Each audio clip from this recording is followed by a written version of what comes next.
அதிகாரம் 1. கடவுள் வாழ்த்து. அகர முதல எழுத்தெல்லாம் ஆதி பகவன் முதற்றே உலகு. எழுத்துக்கள் எல்லாம் அகரத்தை அடிப்படையாகக் கொண்டிருக்கின்றன. அதுபோல உலகம் கடவுளை அடிப்படையாகக் கொண்டிருக்கிறது. எழுத்துக்கள் மொழியின் கட்டுமானத் தொகுதிகள். ஆனால் அதற்கெல்லாம் அடித்தளம் என்ன என்று நீங்கள் எப்போதாவது யோசித்திருக்கிறீர்களா? நாம் அ முதல் ஆவ் வரையிலான எழுத்துக்களை கற்றுக்கொள்கிறோம். ஆனால் அனைத்தையும் தொடங்கும் முதல் எழுத்து எது? ஆ என்றால் அம்மா, எழுத்துக்களின் முதல் எழுத்து. அதேபோல் வாழ்க்கையில் நாம் பதில்களைத் தேடுகிறோம், அர்த்தத்திற்காக, நோக்கத்திற்காக. நமது இருப்பின் அடித்தளம் என்ன?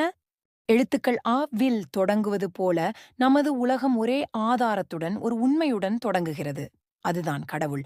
ஆதி மற்றும் அந்தம், அனைத்திற்கும் அடித்தளம். இந்த அடித்தளத்தை நாம் ஒப்புக்கொள்ளும்போது நாம் ஒரு பாறையைப் போல உறுதியாக நிற்கிறோம். கடவுளை நமது அடித்தளமாகக் கொண்டு நாம் எதையும் எதிர்கொள்ள முடியும். எழுத்துக்கள் அனைத்தும் முதல் எழுத்தான ஆவை அடிப்படையாகக் கொண்டவை. அதேபோல் உலகம் அனைத்திற்கும் அடிப்படையான கடவுளை அடிப்படையாகக் கொண்டது.